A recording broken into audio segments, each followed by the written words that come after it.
বীর অনেকে হতে পারে, বীরশ্রেষ্ঠ হতে পারে হাতে গোনা কয়েকজন। বাংলাদেশের স্বাধীনতায় আছে এমন 7 জন বীরশ্রেষ্ঠ, অথচ স্বাধীনতার 54 বছর পর বীরশ্রেষ্ঠদের বীরত্বগাথা অনেকেই ভুলতে বসেছে। 7 বীরশ্রেষ্ঠ সম্পর্কে বিস্তারিত জেনে নেওয়া যাক। শুরুতেই বীরশ্রেষ্ঠ মতিউর রহমান। মুক্তিযুদ্ধ শুধু স্থলভাগই হয়নি, হয়েছে আকাশপথেও। সেই আকাশপথের সবচেয়ে বড় নায়ক ছিলেন বীরশ্রেষ্ঠ মতিউর রহমান। নরসিংদীর রায়পুরা উপজেলার এই কৃতি সন্তান ছিলেন পাকিস্তান বিমান বাহিনীর একজন ফ্লাইট লেফটেন্যান্ট। 1971 সালে লড়াই শুরু হলে সে পদে থেকেও অসীম ঝুঁকি ও সাহসিকতার সাথে ভৈরবে একটি ট্রেনিং ক্যাম্প খুলেছিলেন মতিউর রহমান। সেখানে তিনি বাঙালি যুবকদের প্রশিক্ষণ দিয়েছিলেন। 1971 সালের 9 মে করাচিতে কর্মস্থলে ফিরে গিয়ে বিমান দখল এবং সেটা নিয়ে মুক্তিযুদ্ধে যোগদানের সিদ্ধান্ত গ্রহণ করেন। সেটা করতে গিয়ে শিক্ষানবিশ পাইলট রাশেদ মিনহাজের সাথে ধস্তাধস্তির এক পর্যায়ে মতিউর রহমান বিমান থেকে ছিটকে পড়েন এবং প্রাণ হারান। তার অসীম বীরত্ব সাহস জুগিয়েছিল মুক্তিকামী সকল বাঙালিকে। মতিউর রহমান যদি বাংলাদেশের আকাশে মিশে থাকেন, বীরশ্রেষ্ঠ ইঞ্জিনিয়ার রুহুল আমিন মিশে আছেন বাংলার জলে। নোয়াখালীর আগচাপড়ার এই কৃতি সন্তান নৌবাহিনীর আর্টিফিশিয়াল ইঞ্জিনিয়ার ছিলেন। 1971 সালের 6 ডিসেম্বর মোংলা বন্দরে পাকিস্তানি নৌঘাঁটি ও জাহাজ PAS তিতুমিরে এক দুঃসাহসী অভিযানে যান তিনি। এ সময় তার সঙ্গে ছিলেন অপর নৌ কমান্ডো বীর প্রতীক মুহিবুল্লাহ। কিন্তু আত্মরক্ষামূলক শক্ত অবস্থানে থাকা এবং অত্যাধুনিক শস্ত্রে সজ্জিত পাকিস্তানি বাহিনীর প্রচণ্ড প্রতিরোধের মুখে পড়েন তারা। কামানের আর টর্পেডোর আঘাতে ধ্বংস করে দেওয়া হয় রুহুল আমিনের গানবোট পলাশ।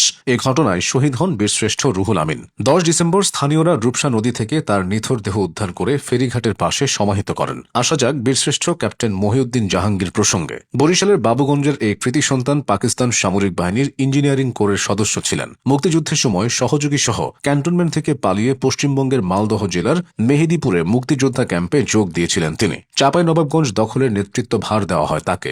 14 ডিসেম্বর তিনি দলবল নিয়ে মহানন্দা নদী পার হয়ে অতর্কিত আক্রমণ চালিয়ে শত্রুদের কয়েকটি পরীক্ষা ধ্বংস করেন। ওই সময় দুই পক্ষের তুমুল সংঘর্ষ চলাকালে বিদ্ধ হয়ে শহীদ হন মহিউদ্দিন জাহাঙ্গীর। বীরশ্রেষ্ঠ ল্যান্স নায়ক নূর মোহাম্মদ শেখের কথা সেভাবে সামনে আসে না। নড়াইলের এই বীর সন্তান মুক্তিযুদ্ধের সময় ইপিআরে কর্মরত ছিলেন। তিনি 1971 সালের মার্চে বাড়ি ফিরে সংগ্রামে যোগ দেন। গোয়ালহাটি গ্রামে মুক্তিবাহিনীর একটি স্থায়ী টহল দলের দায়িত্ব পালনকালে 5 সেপ্টেম্বর হানাদার বাহিনী 3 দিক থেকে ঘিরে ফেলে তাকে। শুরু হয় পাল্টা লড়াই। আক্রমণে টিকতে না পেরে ঘাতকদের বুলেটে প্রাণ হারান তিনি। বীরশ্রেষ্ঠ সিপাহী হামিদুর রহমানও মিশে আছেন বাংলাদেশের স্বাধীনতায়। যশোরের এই বীর সন্তান মুক্তিযুদ্ধের সময় তৎকালীন সেনাবাহিনীর সিপাহী ছিলেন। মৌলভীবাজারের ধলই সীমান্তে পাকিস্তানি বাহিনীর একটি ঘাঁটি দখলের জন্য লড়াই করেছিলেন হামিদুর। সে লড়াইতে 1971 সালের 28 অক্টোবর শহীদ হন হামিদুর রহমান। তার সহকর্মীরা ত্রিপুরার আগরতলা থেকে 125 কিলোমিটার দূরে ঢালাই জেলার আম্বাসা গ্রামের জঙ্গলের মধ্যে তাকে সমাধিস্থ করেন। স্বাধীনতার 36 বছর পর 2007 সালের 11 ডিসেম্বর মিরপুর বুদ্ধিজীবী কবরস্থানে দাফন করা হয় বীরশ্রেষ্ঠ হামিদুরকে।